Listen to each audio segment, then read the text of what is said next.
सभी दर्शकों को मेरा नमस्कार। कैटरैक्ट के लिए कौन कौन से लेटेस्ट आई लेंसेज अवेलेबल हैं, उनका क्या रोल है, उनकी कीमतें क्या हैं और इंडिया में कैटरैक्ट सर्जरी का कॉस्ट लेंसेज के साथ में कितना आता है।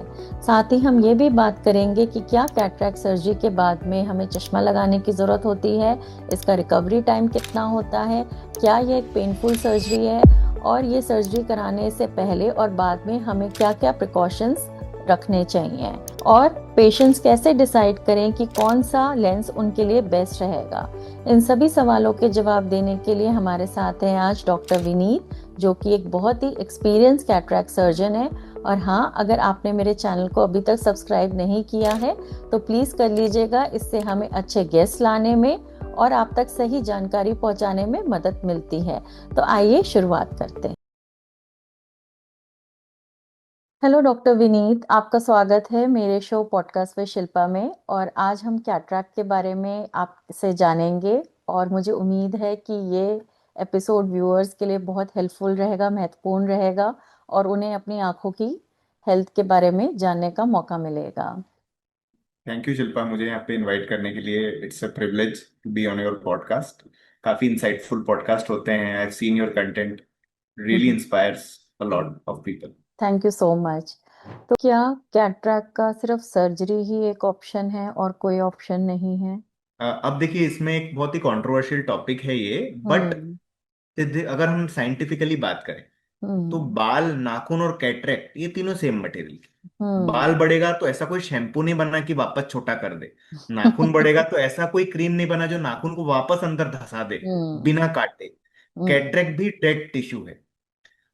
अब मैं इसमें अगेन बहुत कंट्रोवर्सी इसलिए कहूंगा कि कुछ आयुर्वेदा वाले बोलते हैं, कुछ होम्योपैथी वाले, हम्म। कुछ लोग हम्म। बाकी साइंसेज में भी, जिसका मुझे हम्म। नॉलेज नहीं है।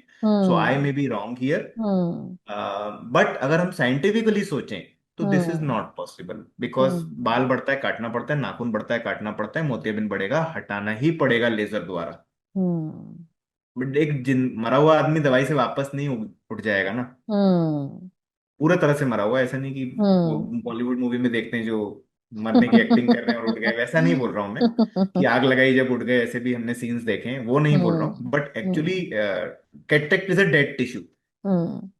को रिवाइव नहीं कर सकते। तो इसके अर्ली सिम्टम्स क्या होते हैं कैटरैक्ट के, जो लोग अक्सर इग्नोर कर देते हैं? देखिए, शुरुआती कैटरेक्ट में तो कोई सिम्टम नहीं होगा। हम्म। रोशनी भी अच्छी रहती है, हम्म। क्योंकि इनिशियल क्लाउडिंग ऑफ लेंस से विजिबिलिटी, रेटिना पे लाइट फोकस पूरी होती है।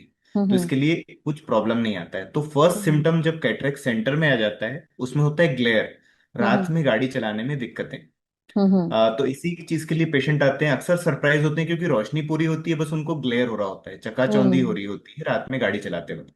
हम्म। सेकेंड सिम्टम होता है चीजों का धुंधला दिखना। वो हम्म। थोड़ा सा हायर स्टेजेस में, एटलीस्ट 20% कैटरेक्ट जब हो जाता है तब होना शुरू होता है। हम्म। तो इस तरह से कैटरेक्ट के दो मेन सिम्टम होते हैं। पर अगर हम कुछ भी ना करें इनिशियल स्टेजेस पे तो आखिरी में टोटल विजुअल लॉस और साथ में ग्लोकोमा जैसी सीवियर बीमारियां भी वो कॉज कर सकता है। हम्म। तो जैसे मान लीजिए किसी को पता लगता है कि आज उसको कैटरैक्ट है, तो क्या जी उसको इमिडिएटली डॉक्टर के पास उसी समय जाना चाहिए कैटरैक्ट के लिए, या फिर वो थोड़ा टाइम वेट कर सकता है? उसे जी। कब आई सर्जन के पास जाना चाहिए आइडियली? देखिए, इसमें सबसे पहले तो ना आई सर्जन ही डायग्नोस करेंगे कि कैटरेक्ट है। बट हम्म। इसमें आई थिंक हमें ये देखना रहेगा कि सर्जरी कब करनी चाहिए। हम्म। तो जब पेशेंट को प्रॉब्लम हो तभी सर्जरी करनी चाहिए। जैसे आप कोई फीमेल पेशेंट है, I am not hmm. Differentiating male and females, but India hmm. में भी ये सिनेरियो है कि हम्म। फीमेल जो एजिड रहती है, 70-80 ईयर ओल्ड वाली, वो हम्म। लोग ड्राइविंग नहीं करती हैं। तो बहुत हम्म। बार उनको कोई प्रॉब्लम ही नहीं होती है क्योंकि ग्लेयर ही हम्म। नहीं हो रहा है, कोई रिस्क ही नहीं हम्म। है उनको। तो हम्म। ऐसे टाइम पे अर्ली स्टेजेस में वो अवॉइड कर सकते हैं।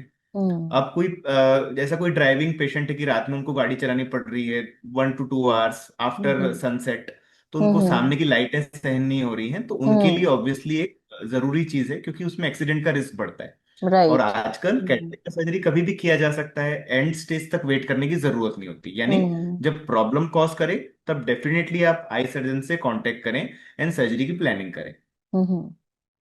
तो जैसे कि आजकल मैं पहले तो क्या होता था, काफी बुजुर्गों में या बड़े लोगों में ही हम सुनते थे कि मोतियाबिंद हो गया, कैटरैक्ट हो गया, बट आजकल हमें अपने फैमिली मेंबर्स में भी बहुत जगह बहुत अर्ली एज में भी कैटरैक्ट सुनने में मिल रहा है।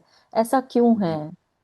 जी जी, इसमें मैं एक बार डिवाइड करता हूँ। हम्म। कंजेनाइटल, डेवलपमेंटल, हम्म। एडल्ट यंग एडल्ट्स में कैटरेक्ट, हम्म। एंड एजेड में कैटरेक्ट। एज। कंजेनाइटल कैटरेक्ट के कॉजेज होते हैं हम्म। एंटीनेटल, यानी कि प्रेगनेंसी में होने वाली वायरल इलनेस, जैसे हम्म। रूबेला, हम्म। टॉक्सोप्लाज्मा।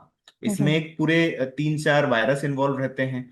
और कुछ हम्म। बीमारियां इन्वॉल्व रहती हैं, यानी जेस्टेशनल डायबिटीज, यानी अगर मदर को ड्यूरिंग प्रेगनेंसी डायबिटीज में सीवियर शुगर राइज हो गया है, हम्म। तो कंजेनाइटल कैटरेक्ट के ये सारे कॉजेज रहते हैं, viral illness and hmm. Antenatal illness, यानी प्रेगनेंसी में होने वाली तकलीफें। क्योंकि हम्म। कुछ वायरस जो है प्लेसेंटा के थ्रू बच्चे में भी चले जाते हैं। ओह, ओके। अब आते हैं हम डेवलपमेंटल कैटरेक्ट, यानी 7-8 साल के होने वाले बच्चों में कैटरेक्ट जो होता है, ये कैटरेक्ट होता है ज्यादातर जेनेटिक बीमारियों के कारण। यानी हम्म। कि किसी और को रहा है, उसको फिर आपको भी हो गया है। कभी कभी ये रेसेसिव बीमारियां होती हैं, यानी पेशेंट बोलते हैं हम्म। यार जेनेटिक कैसे है, हमारे रिलेटिव में तो था ही नहीं किसी को। तो कभी कभी एक ऑटोसोमल रेसेसिव नाम से जेनेटिक बीमारियां होती हैं, हम्म। जिसमें कि कैटरेक्ट बहुत सारी जनरेशन्स के बाद भी आ सकता है। हम्म। मतलब जरूरी नहीं है आपके क्लोज रिलेटिव्स में रहे, बहुत पहले किसी को रहा हो तब भी हम्म। हो सकता है। तो ये ज्यादातर डेवलपमेंटल कॉसेज। और दूसरे अगर हम डिफिशियंसी, विटामिन डेफिशिएंसीज कॉज करती है, जैसे विटामिन डी डेफिशिएंसी, जो कि बोली हम्म। जाती है कैटरेक्ट कॉजिंग के लिए, जिसके लिए इम्प्लीकेटेड मानी जाती है। ऐसे हम्म। ही काफी सारी डेफिशिएंसीज भी कॉज कर सकती है। और हम्म। कभी कभी टाइप 1 डायबिटीज, यानी बच्चे को बचपन से डायबिटीज है, या फिर किडनी प्रॉब्लम, नेफ्रोटिक हम्म। सिंड्रोम नाम से किडनी प्रॉब्लम बच्चों में आ सकती है, जिसमें हम्म। कि मोतियाबिंद जल्दी आता है। अब हम आते हैं हम्म। यंग एडल्ट्स, इसमें कि कब कैटरेक्ट कैसे होता है। तो हम्म। एक तो पोस्टीरियर पोलर कैटरेक्ट नाम से होता है, जो काफी कॉमन होता है, और ये भी जेनेटिक कैटरेक्ट होता है। और दूसरा होता है पोस्टीरियर सब कैप्सुलर कैटरेक्ट। इसका अर्थ है साधारण भाषा में कि लेंस, पूरे लेंस में कैटरेक्ट नहीं, जैसे मैंने आपको जो पहले हम्म। मॉडल में दिखाया, पूरा हाँ। लेंस व्हाइट है, इसमें लेंस का केवल पिछला भाग व्हाइट रहता है। हम्म। अब इसमें भी अगेन, जैसा पहला सिम्टम है हमारा चकाचौंधी, तो पेशेंट हम्म। केवल ग्लेयर महसूस करता है, रात में हम्म। गाड़ी चलाने में दिक्कतें आती हैं। अब हम्म। ये जो कैटरेक्ट होते हैं, तो इसमें स्टेरॉइड मुख्य कारण होता है। एक हो हम्म। गया पोस्टीरियर पोलर, वो तो जेनेटिक हो गया। एक होता है हम्म। पोस्टीरियर सब कैप्सुलर, यानी पीछे वाले एरिया में कैटरेक्ट हो जाना, जिसका हम्म। मोस्ट कॉमन कॉज है स्टेरॉइड। जैसे कि हम्म। जिम में हम स्टेरॉइड एंड अदर सप्लीमेंट्स ले लेते हैं, कुछ पेशेंट्स ले हम्म। लेते हैं, जिसके कारण हो जाता है। हम्म। एजिड जो होता है वो लेंस के ओपेसिफिकेशन के साथ होता है, जैसे झुर्री आती है, बाल सफेद होते हैं, ऐसे हम्म। लेंस का सभी का ओपेसिफिकेशन होता है। पर हम्म। अब हम ये देखें कि आजकल के जमाने में डायग्नोसिस अर्ली हो गया है। मतलब हम्म। बहुत जल्दी पता चल जाता है। पहले के टाइम हम्म। में बहुत समय बाद पता चलता था, जब लेंस एक्चुअली वाइट दिखने लगता था। वाइट अब दिखने लेंस के लगता। पूरे वाइट होने की जरूरी नहीं है सर्जरी करने हम्म। के लिए। अगर हम्म। थोड़ा सा भी, हल्का सा भी सफेदी उसमें आ गई और रोशनी कम कर रहा है, day to day hmm. Life में प्रॉब्लम कर रहा है, तो सर्जरी हो जाती है। यानी जल्दी डायग्नोसिस के कारण भी हम जल्दी एज में पा पाते हैं। साथ में आजकल बहुत प्रिजर्वेटिव्स है, मिश्रण काफी हो हम्म। गया है खाने में, जिसकी हम्म। वजह से भी अर्ली कैटरेक्ट होने लगा है। ट्रैक सर्जरी क्या पेनफुल होती है? नहीं जी, इसमें क्या होता है कि देखिए, पुराने जो ऑपरेशन थे उसमें तो सुन करके किया जाता है कि यहाँ पे सुई लगती है। और जो हम्म। नए लेटेस्ट ऑपरेशन है, ये ड्रॉप से ही आपकी आंखें सुन कर देते हैं। हम्म। पैराकिन नाम से ड्रॉप आती है, जो आपके ऑपरेशन के पहले हर 10-10 मिनट में आपको 6 से 7 बार डलती है, जिससे हम्म। आपको महसूस बिल्कुल नहीं होता है। हाँ, हल्का सा जोर दबाव महसूस हो सकता है, जिसके लिए आप अपने डॉक्टर से ड्यूरिंग सर्जरी भी बोल सकते हैं कि मुझे ये प्रॉब्लम आ रही है, तो इमीडिएट और ड्रॉप डाली जा सकती है, सर्जरी 2 मिनट पॉज की जा सकती है। हम्म। बाकी otherwise it is not painful. Hmm. No injection, no bandage. ये बहुत अच्छी आपने इंफॉर्मेशन दी व्यूअर्स के लिए कि बिल्कुल, क्योंकि जिसने कभी नहीं कराई है कैटरेक्ट सर्जरी तो उसको लगता होगा कि आंखों में कुछ करते हैं तो पता नहीं कितना पेनफुल होता होगा। नहीं नहीं, हार्डली 5 मिनट्स की हम्म। सर्जरी रहती है। अगर आप, मतलब जैसे हम लोग भी 5 to 10 मिनट्स में कर देते हैं सर्जरी। और उसमें हम्म। ये है कि देखिए, ऑब्वियसली ये पहले तो बहुत टाइम लगता था इस सर्जरी को करने भी। हम्म। आज से हम्म। मतलब 8-10 साल पहले मैं कहूँ तो, बट अब मैं hmm. After 10 years of doing surgeries, hardly 5-6 minutes में सर्जरी हो जाती है। And we are hmm. Never in hurry. ऐसा नहीं है कि 5 मिनट बोला तो कंप्लीट करना है, पेशेंट को कोई हम्म। कॉम्प्लिकेशन नहीं होना चाहिए, चाहे 10 मिनट लगे, कोई प्रॉब्लम नहीं है। हम्म। दूसरी चीज है, हमारे यहाँ एक हमने चीज रखी, हमारे यहाँ नहीं, काफी सारे डॉक्टर्स ये करते हैं कि पेशेंट का हम्म। फेवरेट म्यूजिक लगा देते हैं। जैसे आपने अगर कभी किसी ने एमआरआई कराया हो, तो आपके हम्म। हेडफोन लगे रहते हैं, आप सुनते रहते हैं। हम्म। हम हम्म। हेडफोन तो नहीं लगा सकते, क्योंकि हेडफोन के कीटाणु आंख में जा सकते हैं, बहुत पास में है। तो इसलिए हम्म। हम लाउड स्पीकर पे गाने चलाते हैं, कुछ लोग भजन हम्म। चलाते हैं, कुछ हम्म। लोग अपने फेवरेट म्यूजिक चलाते हैं। अभी हम्म रिसेंटली आई ऑपरेटेड एक लड़की जिसका -18 पावर था, उसका मैंने रिमूव किया glasses by hmm ICL surgery. तो हम्म उन्होंने तो पंजाबी भंगड़ा लगाया था, तो we were listening to bhangra and doing surgery. तो वी आर वेरी हैप्पी अगर पेशेंट का कोई प्रॉब्लम नहीं हो, पेशेंट इज अगर पेशेंट कंफर्टेबल है तो देन डॉक्टर इज कंफर्टेबल। क्या ऐसा भी होता है कि बहुत सारे लोगों को बहुत टाइम से कैटरैक्ट है, एक आईज में या दोनों आईज में, और वो बिल्कुल आपके पास तब आते हैं जब उन्हें एक आंख से दिखना ही बंद हो जाता है, तो ऐसे में क्या रिस्की है, क्या रिस्की फैक्टर्स हैं? देखिए अब इस चीज का मैं जवाब दूंगा। इस चीज को एक सबसे पहले एक अच्छी स्टोरी सुना के, एक मेरा जो वीडियो था काफी वायरल हुआ था। उसमें हम्म क्या था, एक patient was dancing post surgery. Hmm अब इसकी मैं पहले कहानी सुनाता हूँ, फिर आपको आगे बताता हूँ। अब इनका हम्म क्या था, दोनों आंख में cataract end stage. He was a hmm 75-year-old gentleman, couldn't see a thing.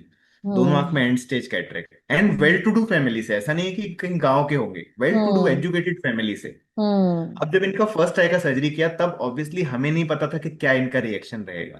तो hmm we couldn't record the video fully, but छोटा हम्म सा मैंने रिकॉर्ड कर पाया था। वो जो हमारे हम्म स्टाफ जो थे हमारे, उन्होंने रिकॉर्ड किया।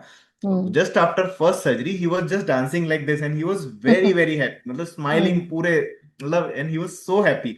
और हैप्पी। ही वाज सेइंग मैं तो जाऊंगा ही नहीं, मैं तो यहीं बैठा रहूंगा, मुझे सब दिख रहा है। And this made us believe कि अंकल जो है उनको ना एक आंख से बहुत अच्छा दिख रहा है। तो सेकंड टाइम मैंने उनसे पूछा, अंकल ऐसा है कि अगर अगली आय करेंगे ना तो और अच्छा दिखेगा। बोला, हम्म अंकल ने मुझे बोला, अगर अगली आंख में ढोल बुलाया ना तो मैं नाचूंगा। तो एक्चुअली आई थॉट यार, पेशेंट्स का केवल ये रिलेशन नहीं है ना हमसे कि हमने सर्जरी कर दी, दिखा दिया, भेज दिया। हाँ, भेज अगर दिया। उन्होंने मुझसे कोई रिक्वेस्ट करी है सिंपल सी, हम्म तो हमने एक्चुअली ढोल बुला लिया हमारे स्टाफ ने। हम्म और बाहर ढोल वाला इंतजार कर रहा था, एंड सेकेंड आई हम्म जैसे हुई एंड ढोल बजना स्टार्ट हुआ एंड ही स्टार्टेड डांसिंग। तो हम्म ये फर्क आता है जब हम एंड स्टेज पे हम्म सर्जरी कराते हैं। बट ये मैंने केवल पॉजिटिव साइड आपको बताया है। अब मैं आता हूँ हम्म डार्क साइड पे कि क्या क्या हम्म खराब हो सकता था। अब हम्म इसमें क्या होता है, जैसे कैटरेक्ट पक गया है, अब आप सोचें, एक हाथ में मैं आपके मिठाई दे दूं, एक हाथ में ईंट हम्म दे दूं, आप क्या तोड़ लोगे, सॉफ्ट चीज को।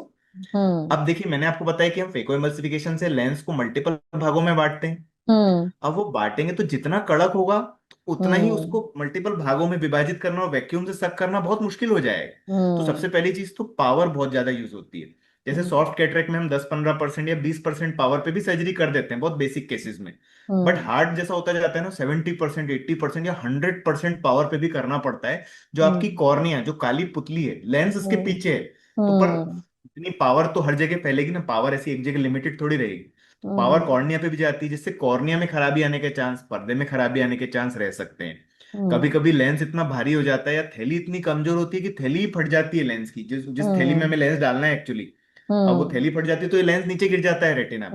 अब हम्म फॉर्चुनेटली मैं रेटिना सर्जन भी हूं, तो हम लोग उसको पिकअप भी कर लेते हैं। बट हम्म फिर 1 घंटे की सर्जरी करनी पड़ती है, जो 5 मिनट का काम था। हम्म तीसरी चीज, अगर सपोज पेशेंट तब भी नहीं आया जब पक गया, तो उसमें क्या हम्म होता है, कभी कभी लेंस की थैली में से पार्टिकल रिलीज होते हैं, जिसको हम बोलते हैं हम्म हाइपर मैच्योर कैटरेक्ट। और ये हम्म पार्टिकल रिलीज करके एकदम इन्फ्लेमेशन कर देते हैं आंखों में। क्योंकि हम्म एक चीज ध्यान रखें, लेंस ऐसा मैटर है जो बॉडी को नहीं पता है लेंस आपके अंदर है, आंखों के। हम्म अगर लेंस का पार्टिकल आया तो शरीर के लिए एक फॉरेन पार्टिकल रहेगा, और शरीर हम्म उसको एक्ट करेगा, उसको अगेंस्ट, उसको बाहर भगाने के लिए। तो शरीर हम्म जब ऐसा करता है, इसको हम बोलते हैं ऑटो इम्यूनिटी। शरीर अपना हम्म गंभीर इम्यून रिएक्शन देगा कि ये क्या चीज है, ये तो मैंने कभी देखी ही नहीं। और हम्म उस वजह से आंखों में सीवियर इन्फ्लेमेशन, और आंख पूरी तरह से खत्म कर सकता है। तो हम्म मेरा सजेशन है, एक कहावत है, मोतियाबिंद जितना कच्चा, ऑपरेशन उतना अच्छा। हम्म आई आई थिंक आपने बहुत बहुत इम्पोर्टेंट इंफॉर्मेशन दी है कि जितना आपको अर्ली पता लगे आप उतना जाकर के करा लो, क्योंकि जितना देर से कोई कराएगा उतना वो हार्ड होता चला जाएगा जी। और उतना मुश्किल होगा आप लोगों के लिए भी उस चीज को सॉल्व करना। एक चीज हम्म हम ध्यान रखें, जब भी किसी आपके व्यूअर्स के लिए और आपके लिए और मेरे लिए भी, कि हम्म अगर हमें ये असेसमेंट करना है ना, तो हमेशा हमें ध्यान रखना है कि दोनों आंखों से नहीं देखना है। अगर हमें हम्म अपनी रोशनी का असेसमेंट करना है, हम क्या करते हैं, हाँ यार सब दिख रहा है, अरे हम्म एक एक आंख बंद करके देख लीजिए, ऐसे करके। हम्म वो भी हम बंद हम्म भी करते हैं तो उंगली से बंद करते हैं। तो जिनको भी हम्म मोतियाबिंद की शुरुआत है, मैं एक सजेस्ट करूंगा, हफ्ते में एक बार या महीने में एक बार एक कैलेंडर अपना फिक्स रखो, जिस हम्म कैलेंडर को आप देखोगे। और हम्म ऐसे करके एक बार पाम से बंद करके एक आंख से देख ले, और फिर दूसरी आंख से देख लिया, हाँ मुझे ठीक दिख रहा है। दिखता इससे कभी कभी गंभीर बीमारियां भी पता चलती है, जैसे हम्म डायबिटिक रेटिनोपैथी में जब सूजन आ जाती है, तो हम्म एक आंख में रोशनी कम हो जाती है, पेशेंट को कुछ पता ही नहीं चलता है। दूसरी हम्म आंख से दिख रहा होता है, तो पेशेंट को हम्म आइडिया ही नहीं रहता है। तो हम्म। मैं सभी एजेड जो लोग हैं जिनको डायबिटीज है, 50 ईयर्स प्लस का एज ग्रुप है, वो महीने में एक बार ऐसा कर ही लो, एक आंख बंद करके देख हम्म। लिए, एक आंख बंद करके देख लिए। तो उससे आपको आइडिया हो जाएगा कि आपकी आइडिया आंखों हो की जाएगा कि रोशनी एक आंख से तो कम नहीं है। कम नहीं है। सही बात है। और अगर हम लेंस की बात करें तो कैटरेक्ट सर्जरी में कौन कौन से लेंस हैं जो कि इम्पोर्टेंट होते हैं, और उनके क्या क्या फायदे हैं और क्या क्या प्राइस रेंज हैं? जी, तो इसमें मैं आपको बताता हूँ कि हम सबसे पहले मुख्य तौर पे डिवाइड करें लेंसेज के अलग अलग टेक्नोलॉजीज के बारे में। हम्म। शुरुआत से आते हैं मोनोफोकल लेंस सबसे पहला। अब देखिए, बहुत हम्म। पुराने जमाने में पीएमएम या ग्लास लेंस या सिलिकॉन लेंस वगैरह यूज होते थे, अब वो हम्म। ज्यादातर यूज नहीं होते हैं। न्यूज अब में। जो यूज होते हैं एक्राइलिक लेंस यूज होते हैं। हम्म। ठीक है, अब हम आते हैं बेसिक मोनोफोकल पे। हम्म। मोनोफोकल का अर्थ क्या है? दूर का साफ, पास के लिए चश्मा, रीडिंग हम्म। ग्लास, जो हम्म। लगता है 2.5 पावर का। हम्म। फिर आते हैं मल्टीफोकल। हम्म। मल्टीफोकल एक मिसनोमर है। मिसनोमर हम्म। यानी शब्द ही गलत है, ये है हम्म। बायफोकल। क्योंकि हम्म। मल्टीफोकल जब बनाया गया होगा तब नहीं पता चला था कि आगे जाके ट्राइफोकल बनेगा, पेंटाफोकल बनेगा, क्या क्या बनेगा। तो hmm. Multifocal is a bifocal lens, यानी दूर का हम्म। साफ और पास का साफ। बस हम्म। बहुत बारीक अक्षर के लिए चश्मा लगता है। हम्म। मल्टीफोकल लेंस में रिंग्स होती हैं, जिसकी वजह से हम्म। रात में गाड़ी चलाने में दिक्कतें आती हैं। हम्म। इसके बाद ट्राइफोकल लेंस। हम्म। ट्राइफोकल लेंस दूर पास तो साफ हो ही गया। अब इस हम्म। समय था 2010 के अराउंड, कंप्यूटर्स आ गए थे, बहुत हम्म। ज्यादा हर जगह यूज हो रहे थे। तो हम्म। कंप्यूटर देखने के लिए इंटरमीडिएट विजन चाहिए था। तो हम्म। इंटरमीडिएट विजन भी क्लियर, नियर विजन भी क्लियर और दूर का विजन भी क्लियर, ये होता था ट्राइफोकल लेंस। ये काफी हम्म। प्रचलित लेंस है, अभी भी बहुत अच्छे चलते हैं। इसमें भी रिंग्स होती हैं, तो इसलिए हल्का सा रात में गाड़ी चलाने में दिक्कतें महसूस होती है। हम्म। इसके बाद आया ट्राइफोकल के जैसे ही पेंटाफोकल लेंस, एक जॉनसन जॉनसन कंपनी ने निकाला था, जिसमें हम्म। कि तीन तो मेजर फोकल पॉइंट थे ट्राइफोकल, और दो हम्म। माइनर फोकल पॉइंट भी थे। तो इसमें क्या होता वाओ। है, जहां जहां फोकल पॉइंट है वहां वहां फोकस होगा। तो हम्म। इसमें भी रिंग्स थी। अब आ गए हैं जो लेटेस्ट लेंसेज है, ईड ऑफ लेंसेज। मैं इनकी वैसे तो हम्म। मैं ब्रांड डिस्क्लोज नहीं करता हूँ, बट दो ही हम्म। मेन ब्रांड्स हैं और दो ही लेंस के हम्म। नाम है, प्योरसी हम्म। और वीबीटी अभी के जमाने हम्म। में। तब आगे और आएंगे, अभी हम जो जिस डेट पे रिकॉर्ड कर रहे हैं, इसमें ईड ऑफ लेंसेज जो होते हैं उसमें रिंग भी नहीं है, दूर पास का साफ भी दिख जाता है। पर हम्म। जो मल्टीफोकल और ट्राइफोकल लेंस थे, यूनिओक्यूलर लेंस थे, मतलब एक आंख का होने के बाद भी पूरा दिख जाता था। पर हम्म। ये इडोफ लेंसेज बायनोकुलर लेंस है, जब दोनों आंख हो जाएगी ना तभी पूरे रिजल्ट आएंगे। तो हमारे हम्म। भी पेशेंट्स भी, इवन काफी सारे दूसरी जगह से भी सेकंड ओपिनियन के लिए भी आते हैं, मेरे भी कहीं और जाते होंगे, वो बोलते हैं यार एक आंख का सर्जरी हो गया पर मेरे रिलेटिव को 50,000 का दूर पास का लेंस डला था, उसको तो पूरा हम्म। क्लियर दिख रहा है एक आंख के बाद, तो आपको हम्म। नहीं दिखेगा। ईडॉफ के हम्म। जब दोनों आंखें नहीं होंगी जब तक नहीं दिख सकता। हाँ, हम्म। पहले से सुधार आ जाएगा, पर बोले हम्म। बारीक से बारीक चीज तो दोनों आंख के बाद ही ज्यादातर पेशेंट्स को नजर आती है। हम्म। अब आते हैं सबसे लेटेस्ट लेंस, जो अभी लॉन्च हुआ है, कुछ हफ्ता पहले ही इंडिया में आया है, ओडिसी लेंस। हम्म। ये भी जॉनसन जॉनसन का है।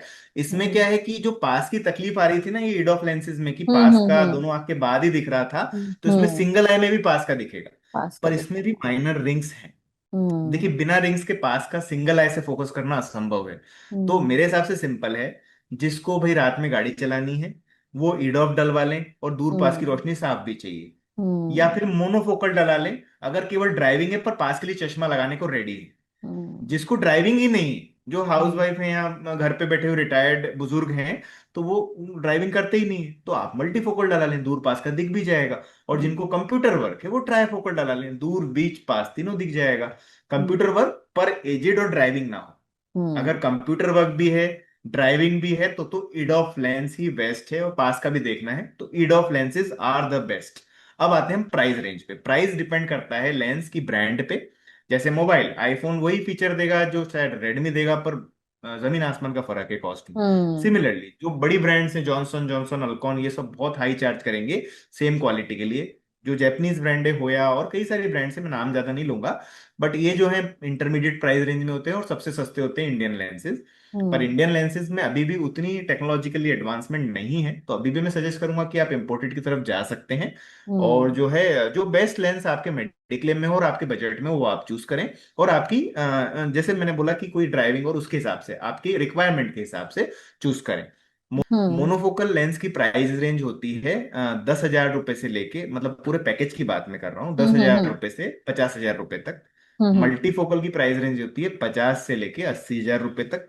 हम्म। ट्राइफोकल की प्राइस रेंज होती है 80,000 से 1 लाख के करीब, 1,10,000 के करीब। और हम्म। इडोफ की प्राइस रेंज होती है 1,10,000 से 1,80,000 के करीब। हम्म। एक और चीज जैसे इसमें ऐड करना चाहूंगा, जिन लोगों को भी सिलेंडर पावर है, डिग्री हम्म। वाला पावर, हम्म। ये एक अलग टॉपिक में हम डिस्कस कर सकते हैं। हम्म। वो टोरिक लेंस डलवाएं। ये क्या पावर होता है मैं बता ही देता हूं आपको। हम्म।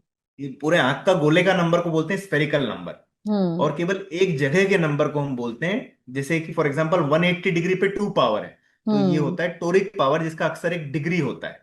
तो ऐसे हम्म। टाइम पे टोरिक लेंस ही डलवाना है, चाहे मोनोफोकल, चाहे मल्टीफोकल, चाहे ओके। ट्राइफोकल, चाहे ईडॉफ, सब में टोरिक हम्म। वेरिएंट आता है। तो जो भी हम्म। लेंस चूज करा टोरिक वेरिएंट, अगर सिलेंडर पावर है तो। मतलब अगर सिलेंडर पावर पावर है आपकी तो टोरिक लेंस ही डलवाना पड़ेगा आपको। 1 के ऊपर सिलेंडर, मतलब इतना हाँ। भी एकदम 0.5 है उसके लिए नहीं, 1 के नहीं, ऊपर अगर 1 के सिलेंडर है तो ऊपर। टोरिक लेंस प्रेफर कीजिए। तो क्या इसमें कैटरैक्ट वापस भी आ सकता है लेंस डलवाने के बाद भी? जी कैटरेक वापस नहीं आता है, पर लेंस की थैली जैसे मैंने कहा वो तो इंटेक्ट है, उसके अंदर नया लेंस हम्म। गया है। तो ये हम्म। थैली जरूर सफेद हो सकती है पीछे से। जो हम्म। हमारी ओपीडी में बैठे बैठे ही हम स्पेशल मशीन होती है यैग लेजर की मशीन, जिससे हम हम्म। उसकी थैली जो सफेद हो गई उसको साफ कर देते हैं। थैली हम्म। किसी में भी आ सकती है, किसी भी लेंस में आ सकती है, पर हाँ, जो कॉस्टली और अच्छे लेंसेज होते हैं, जो ब्रांडेड लेंस होते हैं, उसमें थैली में सफेदी आने का चांस थोड़ा कम होता है, पर हम्म। फिर भी आ सकती है हम्म। 1-2 साल में। तो अगर जैसे किसी को प्रॉब्लम आती है तो लेंस जो उसने डलवाया है, जो भी लेंस पेशेंट ने चूज किया है, उसको प्रॉब्लम आती है तो क्या लेंस को रिप्लेस भी किया जा सकता है या नहीं?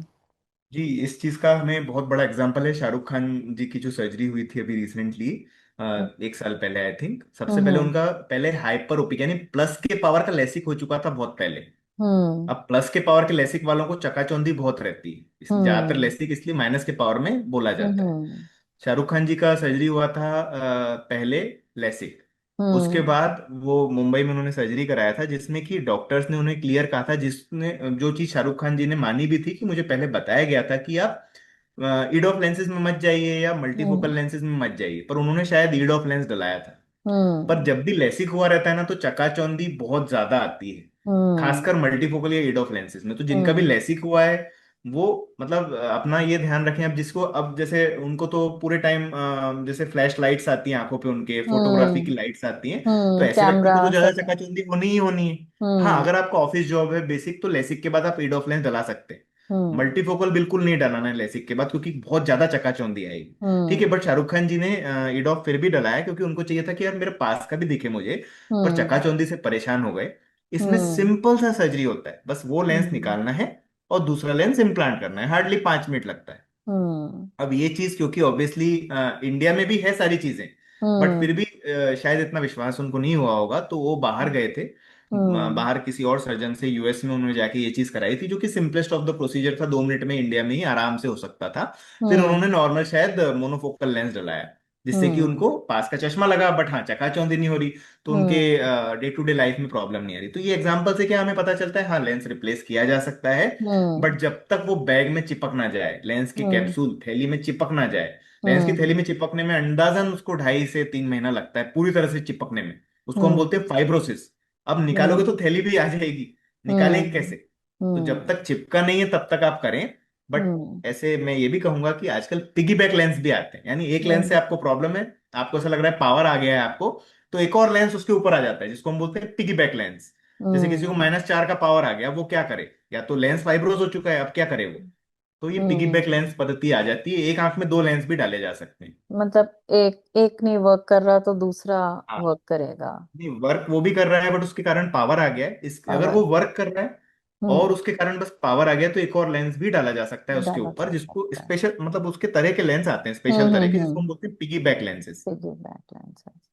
टेक्नोलॉजी कितनी तेजी से चेंज हो रही है तो आई जी थिंक बिल्कुल, जिनको भी दिस आईज की इज द प्रॉब्लम गोल्डन है एज। उन्हें यस घबराने की नहीं जरूरत है। I think they need to go to the doctor और वो अपना इलाज करा करके अपनी विजन अच्छी करवा सकते हैं। और जो लोग नहीं पढ़ जी पा रहे हैं या नहीं ड्राइविंग कर पा रहे हैं या उनको ये चकाचौंध से प्रॉब्लम है या नहीं धुंधला दिखाई दे रहा है तो वो जल्द से जल्द इस चीज का जाके लाभ उठा सकते हैं और जी अपनी करा विजन। सकते हैं, और मैं बिल्कुल ये कहना चाहूंगा, this is the hmm. Golden age of ophthalmology. आंखों हम्म। के मामले में आंखों की जो टेक्नोलॉजी है, मुझे बाकी मेडिसिन का भी ऑब्वियसली है आइडिया कि यार वो हम्म। भी बहुत तेजी से बढ़ रही है, बट हम्म। ऑफ्थेल्मोलॉजी इतना अच्छा नहीं था 2006 के पहले। हम्म। 2006 के बाद एक बूम आया है, आप हर जगह हम्म। देखेंगे 2006 के पहले आई हॉस्पिटल्स बहुत कम थे। हम्म। 2006 के बाद धीरे धीरे, 2006 स्पेसिफिक क्यों है मैं उस पर भी आऊंगा आगे, बट हम्म। उसके बाद कई सारी चीजें जो हैं आंखों में हम्म। बढ़ती ही जा रही हैं लगातार। हम्म।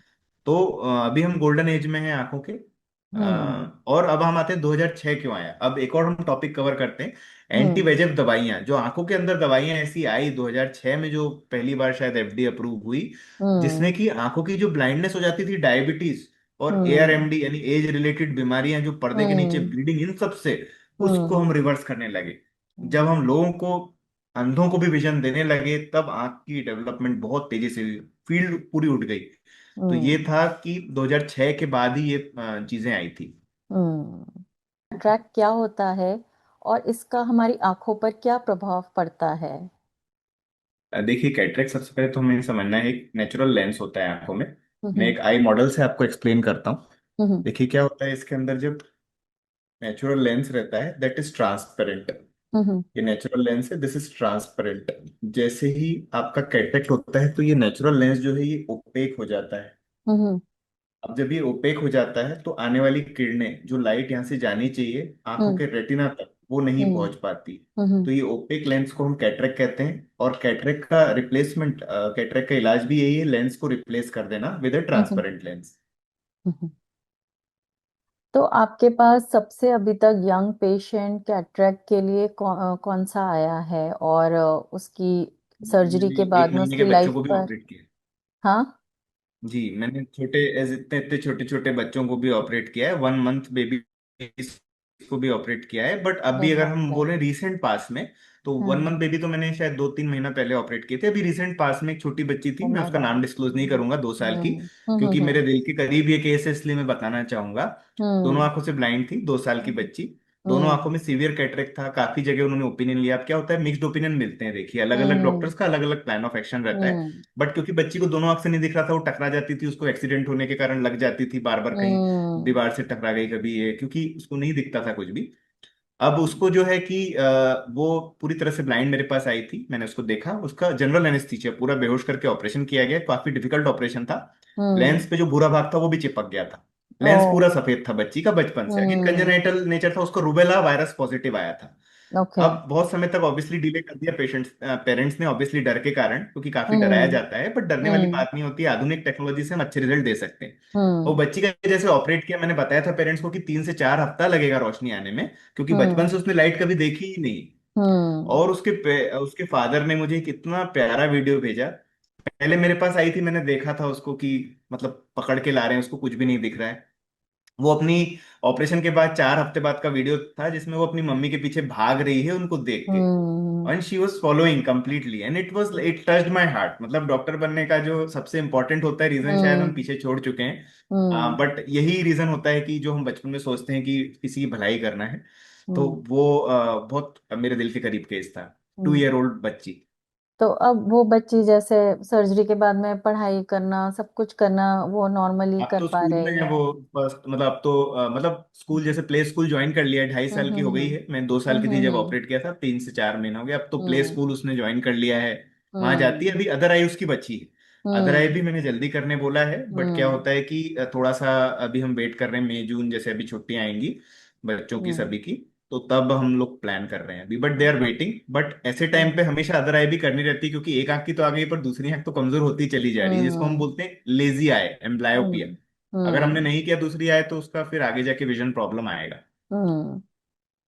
मैं जैसे इसके बारे में रिसर्च कर रही थी, तो मैंने ये भी पढ़ा कि क्या जो हमारी यूवी रेज होती है, हम सन में जाते हैं, तो क्या यंग एज में अगर उसका एक्सपोजर होता है हमारी आइज के ऊपर, तो उससे भी क्या यंग एज में कैटरेक्ट होने का खतरा रहता जी, है? मैं इसमें एक चीज कहना चाहूंगा कि कैटरेक्ट जो रहता है ना, जो लेंस रहता है natural, it is hmm. Already protective against some kind of UV lights. Hmm. तो नेचुरल लेंस में कोई प्रॉब्लम नहीं आता है सन रेज से, पर हम्म। प्रॉब्लम कहाँ आता है, फोटोटॉक्सिसिटी में। आजकल काफी कुछ लोग बोल रहे हैं, जिसके मैं अगेंस्ट बोलना चाहूंगा इस समय, कि देखिए सूरज की किरणों को देखना उस समय ठीक था, जब सूरज की किरणों में यूवी मात्रा, जो यूवी रेडिएशन थी वो कम थी, ओजोन हम्म। लेयर कंप्लीट थी, तब वो हम्म। त्राटक और वो पद्धति जो भी बनाई गई थी पहले, वो सब बनाया हम्म। गया था।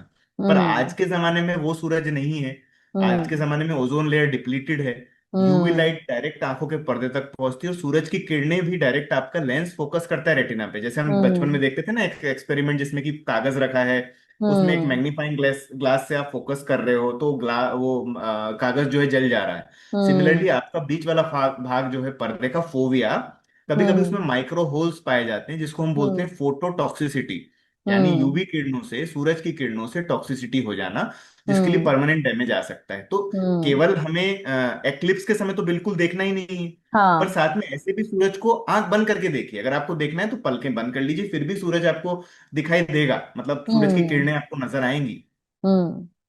तो क्या हमें जैसे अच्छे सनग्लासेस वगैरह पहनना चाहिए? कई बार हमें ड्राइव करने की जरूरत पड़ती है जब धूप होती है, या फिर हमें बाहर जाना जरूरी होता है, तो सनग्लासेस हमें प्रोटेक्ट कर सकते हैं उस चीज के लिए? बिल्कुल सनग्लासेस प्रोटेक्ट करते हैं, बट एक चीज अगेन, ब्लू कट का कोई ऐसा एडिशनल बेनिफिट नहीं पाया गया है। हम्म। ब्लू कट कुछ स्टडीज में कहा गया है कि बहुत बेनिफिशियल है, कुछ स्टडीज में कहा है कि कुछ बेनिफिट नहीं है। खासकर जो हम्म। रिसेंट स्टडीज है वो कहती है कोई खास बेनिफिट नहीं है। हम्म। हम्म। और यूवी प्रोटेक्शन बहुत जरूरी है, क्योंकि यूवी एक तीन लाइट की होती है, यूवी लाइट ए, बी और सी, ये हम्म। तीनों आपके पर्दे को डैमेज करती हैं। तो ऐसा एटलीस्ट ब्रांडेड गॉगल होना चाहिए जो यूवी लाइट एक्चुअली प्रोटेक्ट कर रहा है, प्रोटेक्ट मतलब कर उसके पाए। बोलने से हम विश्वास ना करें। आजकल हम्म। मॉडल होते हैं, उनके पास यूवी लाइट के मॉडल्स होते हैं, जिससे वो हम्म। पास करके दिखाते हैं कि एक साधारण चश्मे से पास हो रही है और इस चश्मे से पास नहीं हो रही है। तो ये हम्म। मॉडल देखें, यूवी लाइट परखें कि एक्चुअली ये प्रोटेक्टिव है या नहीं।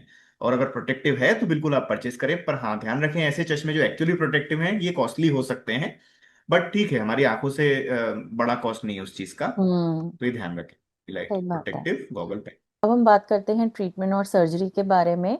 तो कैटरेक्ट का ट्रीटमेंट क्या होता है, अगर आप इसे हमें सिंपल स्टेप्स पे बताना चाहेंगे?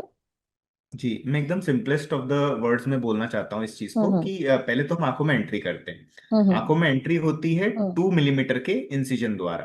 अब हम्म। ये इंसिजन बनता है या तो माइक्रोकेराटोम नाम के इंस्ट्रूमेंट से, या तो फिर फेमटो लेजर से। अब हम्म। ये जब हम एंट्री कर लेते हैं, उसके बाद आंखों की एक नेचुरल थैली होती है, इस कैप्सूल ऑब्वियसली एक थैली है जो जिसके अंदर आपका लेंस है, तो उस थैली में हम ओपनिंग बनाते हैं कैप्सूल में ऊपर से। अब ये जो ओपनिंग होती है, इसके बाद हमें एक एरिया मिल जाता है जहां तक हम आपके लेंस तक पहुंच सकते हैं। उसके बाद एक फेको इमल्सिफिकेशन प्रोब रहता है, चाहे वो हम्म। फेमटो हो चाहे वो नॉर्मल कैटरेक्ट सर्जरी हो, दोनों में ही फेको इमल्सिफिकेशन का प्रोब अंदर जाता है, वैक्यूम से सक करता है लेंस को मल्टीपल भागों में डिवाइड करके, और यहाँ पे दूसरा लेंस इम्प्लांट हो जाता है, जो जो आर्टिफिशियल लेंस होता है। ये आर्टिफिशियल लेंस रेटिना पे लाइट फोकस करता है, जिससे कि हम फिर से देख पाते हैं, और हम्म। ओपेक लेंस हट जाता है। अब हम्म। पुराने जमाने की सर्जरी जो होती थी, जो आज भी इंडिया में हो रही है पर बहुत सारे देशों में नहीं की जा रही है, जिसको हम बोलते थे ईसीसी और एसआईसीएस, इसमें क्या करते हैं, अभी भी कुछ आयुष्मान या कुछ गवर्नमेंट हॉस्पिटल में जो पहले की तकनीकों पे चल रहे हैं, उसमें ये सर्जरीज होती है। उसमें एक स्मॉल सीजर से आप ऊपर के एरिया को आंख के काटते हैं, 5 to 6 मिलीमीटर से हम्म। अराउंड, और उसके बाद लेंस निकाल लेते हैं, यानी वैक्यूम करके नहीं निकाल रहे, मल्टीपल भागों में डिवाइड नहीं कर रहे, एक साथ साबुत ही लेंस निकाल लेते हैं। उसके बाद दूसरा लेंस इम्प्लांट कर देते हैं, फिर कभी कभी एक टांका लगता है, कभी कभी टांका भी नहीं लगता है, और हम्म। उससे भी सर्जरी हो जाती है। इसमें खर्चा हम्म। काफी बच जाता है। फेको इमल्सिफिकेशन क्योंकि मशीन इन्वॉल्व है, इसलिए थोड़ा सा महंगा रहता है। तो इसमें जो कैटरेक्ट सर्जरी होती है तो इसका रिकवरी टाइम कितना होता है? इसका रिकवरी टाइम, शाम से ही गैस टीवी मोबाइल सब कर सकते हैं, हम्म। बट 5 डेज में रिकमेंड करूंगा कि आंख के अंदर पानी ना डालें, क्योंकि नल के हम्म। पानी या टैप वाटर में कीटाणु जो है हमें भी नहीं पता है। तो उसमें हम्म। पानी ना डालें 5 डेज तक। 6th डे से सर पे से नहा सकते हैं। आई हम्म। मेकअप एंड ऑल 1 वीक से कर सकते हैं। स्विमिंग हम्म। पूल थोड़ा अवॉइड करना चाहिए एटलीस्ट 1 to 2 मंथ्स, क्योंकि हम्म। उसमें भी कई सारे कीटाणु आपके आंखों पे डायरेक्ट डायरेक्ट आते हैं। जा सकते बस हैं। यही परहेज है, इसके हम्म। अलावा कोई परहेज नहीं। मतलब शाम हम्म। से कुकिंग चालू हो सकती है, अगले दिन से ऑफिस जाया जा सकता है। हाँ, बट अगर कोई प्रॉब्लम ना हो, तो ऐसा नहीं होना चाहिए कि ऑफिस जाके हम हाइजीन नहीं मेंटेन कर रहे। हम्म। अगर ऑफिस में आपके हैंड वॉशिंग फैसिलिटी है, एक सेपरेट एरिया है जो गंदगी नहीं है, एक सेपरेट हम्म। एरिया है जहां आप आई ड्रॉप डाल सकते हो हाथ धो के, तो हम्म। डेफिनेटली अगले दिन से ऑफिस भी जा सकते हैं। जा सकता है। मेरा नेक्स्ट आपसे बहुत इंपॉर्टेंट क्वेश्चन है डॉक्टर विनीत, कि सर्जरी से पहले किन चीजों का ध्यान रखना चाहिए? अभी हमने बोला कि 5 डेज आप नहा नहीं पाएंगे सर पे से, यानी अच्छे हम्म। से हेड वॉश करके आना चाहिए, फेस हम्म। वॉश करके आना चाहिए सर्जरी के पहले। अब इसको हम्म। हम 3 भाग में डिवाइड कर देते हैं, सर्जरी हम्म। के पहले, सर्जरी के दिन, सर्जरी के हम्म। बाद हम डिस्कस कर चुके हैं। तो सर्जरी के हम्म। पहले जो रहता है, सबसे पहले हमें ध्यान देना है, कुछ एंटीबायोटिक ड्रॉप कुछ डॉक्टर्स देते हैं जो शुरू कर हम्म। देंगे।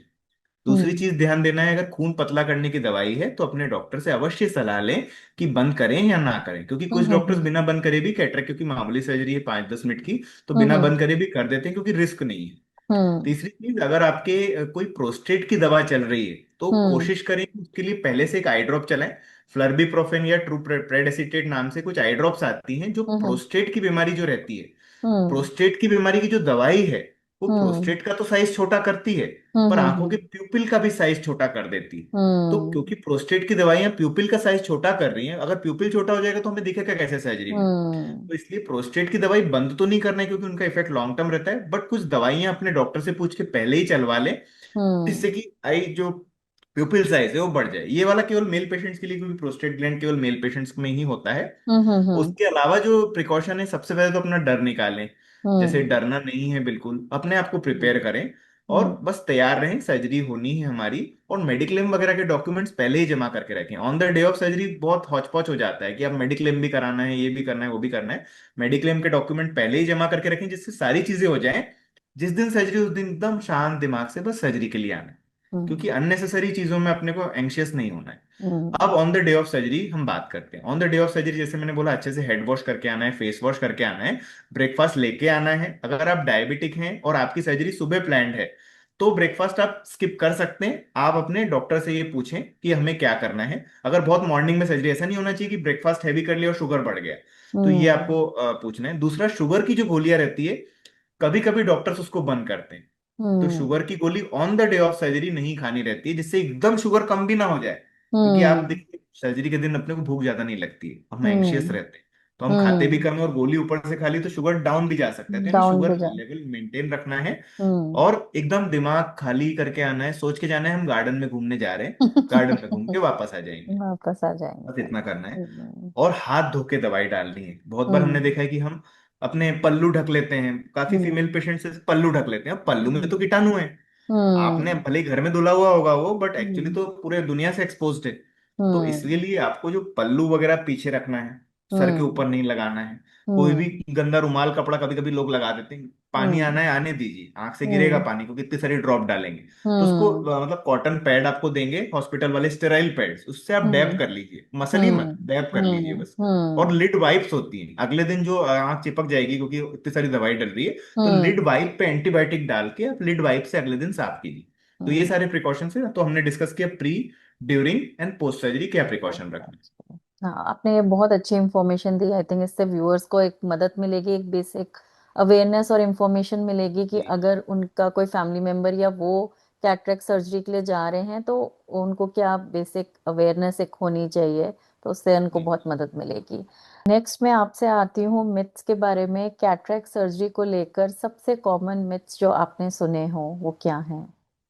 अब देखिए, इसमें क्या है कि काफी लोग घी डाल लेते हैं कि घी से ठीक हो घी जाएगा आंखों मेरा में?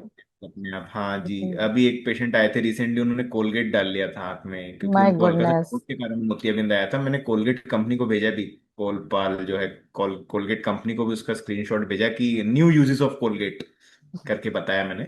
और और इस तरह के मिथ्स हैं कि भाई हमारा मतलब कैटरेक्ट सर्जरी के बाद आंख हमारे रिलेटिव की किसी की बिगड़ गई। हम्म। और मतलब कई सारे ऐसे मिथ्स हमारे सर्कुलेट करते हैं कि भाई हमारे रिलेटिव का जो था कैटरेक्ट सर्जरी, उसके बाद उनको खुजली पानी लड़कन बंद ही नहीं हुआ, पानी निकलने लगा आंखों से। ये बेसिकली मिथ्स हैं, कैटरेक्ट सर्जरी से रिलेटेड नहीं। हम्म। मतलब ये बहुत ज्यादा रिस्की है अगर आप बिना किसी उसके, आप घी डाल लें या कोलगेट डाल लें, या आपके किसी फैमिली मेंबर या फ्रेंड ने आपको सजेस्ट किया कि आप ये डाल लीजिए तो आपका मोतियाबिंद है या कैटरेक्ट है वो ठीक हो जाएगा, तो आई थिंक उससे आप और ज्यादा उस चीज को खराब कर लेंगे।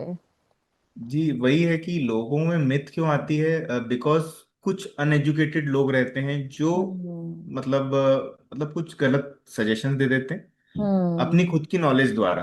अनएजुकेटेड हम्म। मैं ये नहीं बोलूंगा कि स्कूल या ये करके, मतलब स्कूल हम्म। मतलब किसी ने और किसी चीज में एजुकेट, जैसे आप मुझे अपना आप पूछेंगे कि भाई मुझे फाइनेंस का क्या नॉलेज है, तो मैं हम्म। अनएजुकेटेड हूँ। अगर मैं आपको बोलता हूँ यार स्टॉक मार्केट अभी डाउन है, आप उसमें पैसे डाल दो, तो आपको नहीं हम्म। सुनना चाहिए मेरी बात। मैं उसमें हम्म। अनएजुकेटेड हूँ, भले ही मैं hmm. MD ophthalmology AIIMS Delhi से है, जो भी है मेरी डिग्रीज वो हूँ, hmm. But I am hmm.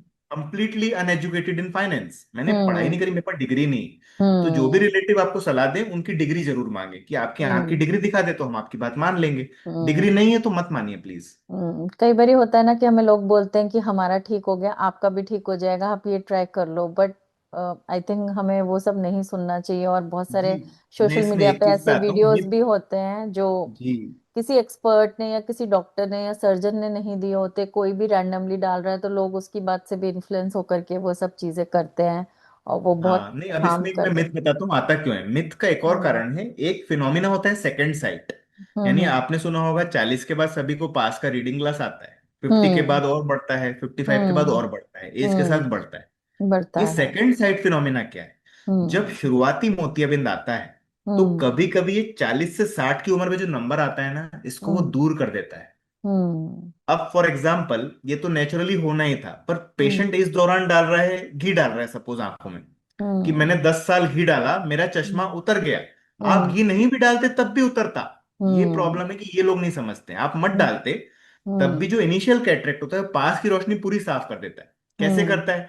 Cataract minus में नंबर इंड्यूस करता है, हम्म -2 का सपोज नंबर कर दिया, हम्म पास का नंबर आता है प्लस में, +2 का नंबर इंड्यूस हो गया 50 साल की उम्र में। तो अगर हम्म कैटरेक्ट आपको है जिसने -2 का कर दिया और उम्र के साथ +2 का आया, तो नेट नंबर क्या हुआ आपका? 0। +2 हम्म -2 = 0। तो हम्म वो पेशेंट को लगा यार मेरे को कैटरेक्ट बताया था 45 साल की उम्र में, हम्म मैंने घी डाला 45 से 50 साल की उम्र में, अब मेरा हम्म चश्मा भी हट गया, मेरा मोतियाबिंद भी हट गया। नहीं नहीं नहीं नहीं, हम्म मोतियाबिंद नहीं हटा है, मोतियाबिंद तो बढ़ा है। आप एक बार हम्म डॉक्टर के पास जाइए, आपके स्नैपशॉट खींचते हैं, आंखों का स्नैपशॉट देखिए, उसमें अगर हम्म पीलापन दिख रहा है यानी आपको मोतियाबिंद है। जो किसी और ने कहा है वो झूठ कहा है, आपको बेवकूफ बना रहे हैं। तो हम्म सिंपल है, केवल डॉक्टर की सलाह माननी है। आप हम्म आयुर्वेदा पे बिलीव करें तो मैं खुद आयुर्वेदिक डॉक्टर के पेरेंट्स को अभी परसों ही सर्जरी किया है। हम्म सीनियर डॉक्टर हैं आयुर्वेदा के, उनके पेरेंट हम्म दोनों को कैटरेक्ट था, जो कि हम्म भुवनेश्वर से आए थे इंदौर रहने के लिए, तो इंदौर में हम्म क्योंकि मेरे परिचित थे, तो एक दो हफ्ते हम्म में मैंने दोनों का ही सर्जरी किया। तो आयुर्वेदिक हम्म डॉक्टर क्योंकि वो इंटेलिजेंट थे, वो समझदार थे, उनको पता था हाँ हम्म मैं केवल मोतियाबिंद बढ़ने से रोक सकता हूँ बाय अच्छी हम्म डाइट से, अच्छी मेरी दवाइयों से। पर हम्म मोतियाबिंद एक बार आ गया है तो उसका हम्म उपचार मोतियाबिंद भी, इवन आयुर्वेदा की जो सबसे पहली किताब थी सुश्रुत संहिता, उसमें हम्म सुश्रुत महाराज जो थे, जो हमारे पायोनियर हैं मेडिसिन के, कुछ हम्म ही टाइम में उन्होंने कुछ किया था बहुत पहले। तो हम्म उन्होंने भी बताइए मोतियाबिंद का केवल एक उपचार है, वो है ऑपरेशन। यानी आयुर्वेदिक की पहली किताब में लिखा है ऑपरेशन ही इसका उपचार हम्म है। हम्म बहुत से लोग इस तरह का उपचार इसलिए करते हैं कि हाँ हमारा रुक जाएगा, और नहीं बढ़ेगा तो हमें सर्जरी नहीं करानी पड़ेगी। बट उनको नहीं पता कि नहीं, इसका ये ही ऑप्शन है कि भाई आपको सर्जरी कराकर ही वो ठीक हो सकता है, क्योंकि आप जैसे अब ही इस उस चीज मेडिसिन पे को जस्ट, छोड़ेंगे तो फिर से बढ़ने लगेगा। जी अगर बिल्कुल, इस उसे चीज पे हाँ। जस्ट मैं आपको एक चीज बताना चाहूंगा। हम्म द रोड नॉट टेकन करके एक बहुत अच्छी पोयम थी रॉबर्ट फ्रॉस्ट की। हम्म अब हम्म यही चीज होती है हमारी सर्जरी के हमारे एडवाइस में। बहुत हम्म बार मैं हूं तो मैं बहुत अर्ली सर्जरी भी करता हूँ, अर्ली कैटरेक्ट में भी मैं हम्म सर्जरी बताता हूँ, क्योंकि ऑब्वियसली हम्म पेशेंट को क्या बेनिफिट है, उससे मोतियाबिंद हट जा रहा है, चश्मा उतर जा रहा है, 5 मिनट का सर्जरी है और आगे कभी आएगा भी नहीं। तो मल्टीपल हम्म बेनिफिट्स और 5 दिन से भी बचेगा पेशेंट। तो हम्म मैं तो अपने गुडविल में बता रहा हूँ। पर हम्म किसी और ने, मैं किसी को अगेंस्ट नहीं कहूंगा जिसने, क्योंकि ये इलेक्टिव सर्जरी आप अपने हिसाब से पेशेंट को बता सकते हो। कुछ हम्म बोल देंगे अभी करा लो, कुछ बोलेंगे बाद में करा लो। अब किसी हम्म ने बोल दिया अगर सर्जरी नहीं करनी है, तो अब हम्म पेशेंट के पास दो रास्ते हैं। हम्म एक सर्जन ने बताया सर्जरी कर लो, एक हम्म सर्जन सर्जन या तो फिर और किसी व्यक्ति ने बताया सर्जरी नहीं करनी है।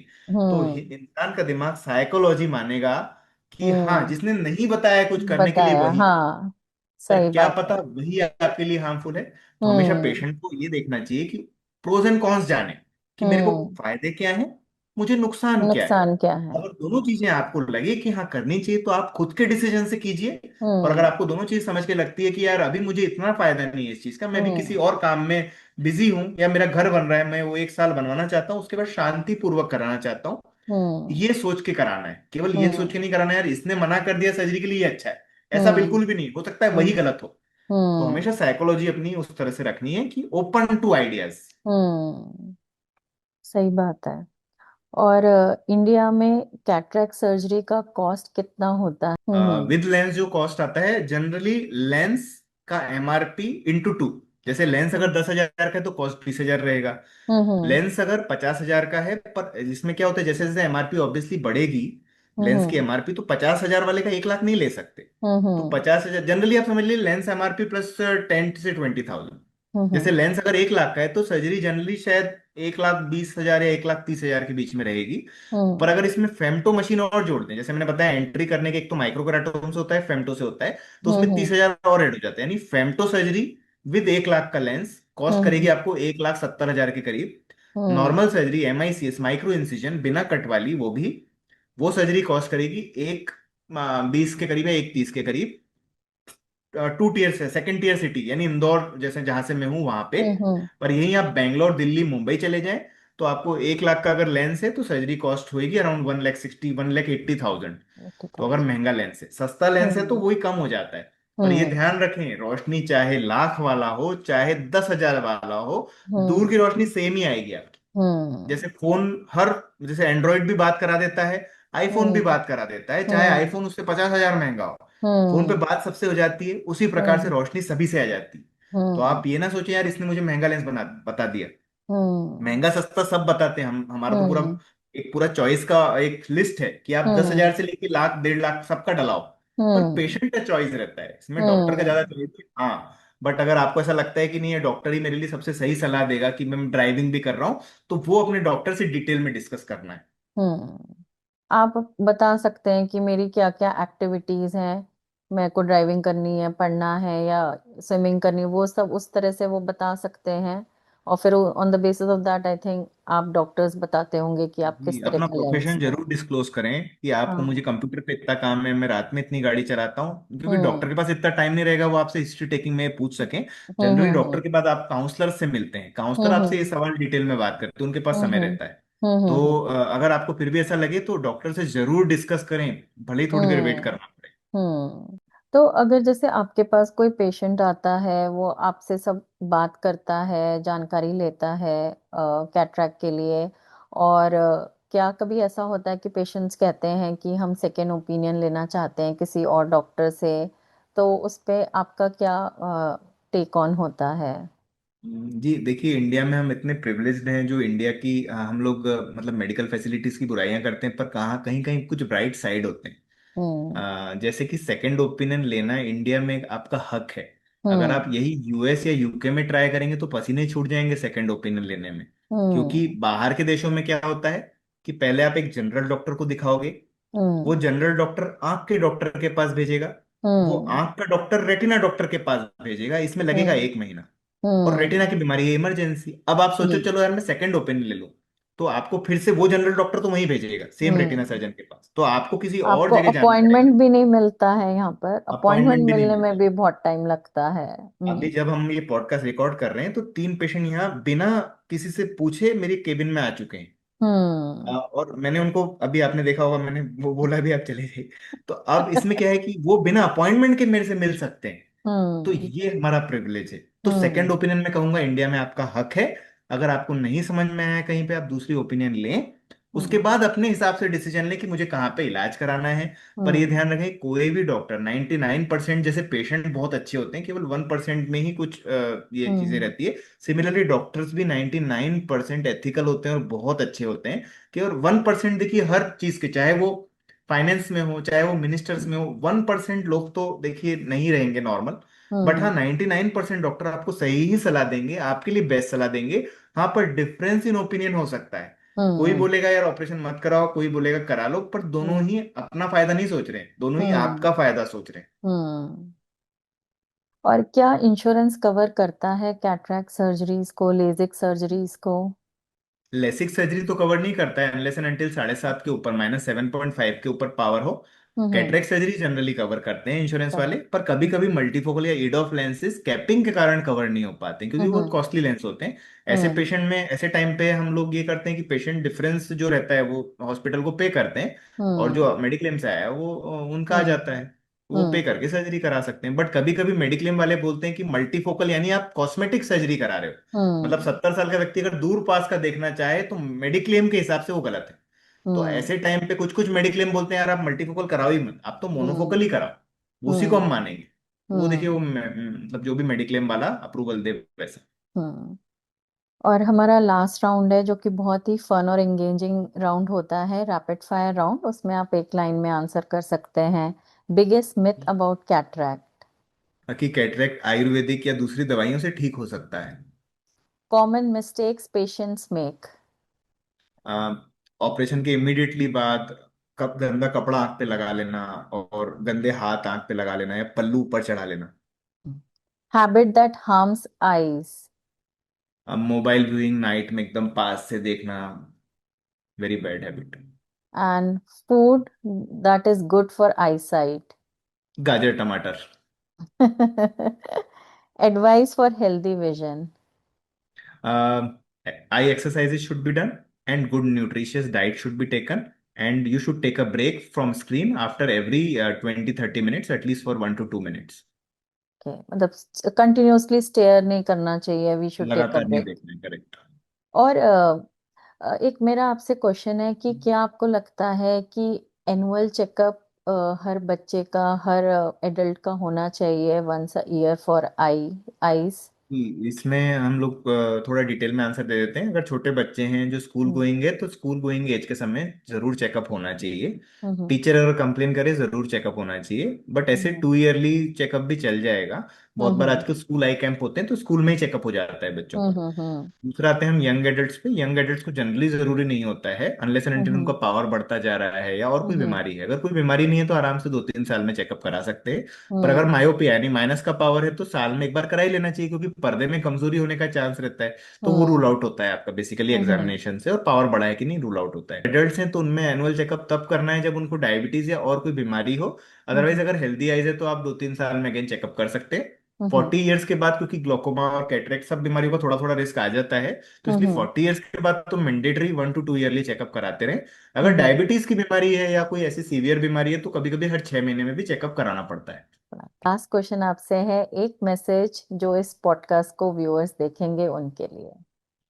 तो इसके लिए हम एक श्लोक बोलते हैं, तमसो माँ ज्योतिर्गमय हम्म अस्तो माँ सद्गमय। इसका मतलब है कि मुझे अंधेरे से उजाले की तरफ ले जाइए भगवान।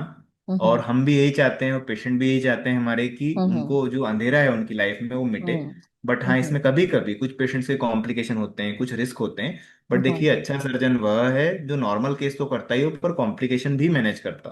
चीजें हम्म अगर सर्जरी होगी तो कुछ हो सकता है, लाख में से एक हो भले ही, पर हम्म उसमें आपको अपने डॉक्टर पे विश्वास करना है। अगर हम्म डॉक्टर से आपको ऐसा लगता है कि ये पूरा विश्वास नहीं हो रहा है, तो बहुत सारे बड़े बड़े इंस्टीट्यूट्स हैं। एम्स हम्म दिल्ली सबसे बड़ा इंस्टीट्यूट है भारत का, जिधर दिन में कम से कम 400-500 सर्जरी होती हैं। और हम्म दिल्ली एक ऐसी जगह है जहाँ सस्ते अपॉइंटमेंट ले सकते हैं। अगर आपको नहीं विश्वास हो रहा है तो इमीडिएट वहां जाके दिखाएं। Hmm. Thank you so much doctor Vineet, आपने आज बहुत अच्छी जानकारी दी है कैटरैक्ट के बारे में। और मेरी व्यूअर से रिक्वेस्ट है कि प्लीज़ इस एपिसोड को ज़्यादा से ज़्यादा लोगों के साथ शेयर कीजिए। क्या पता आपका एक शेयर किसी की आंखों को बचा सके और उन्हें एक हेल्दी विजन दे सके। Thank you so much for being on my show doctor Vineet.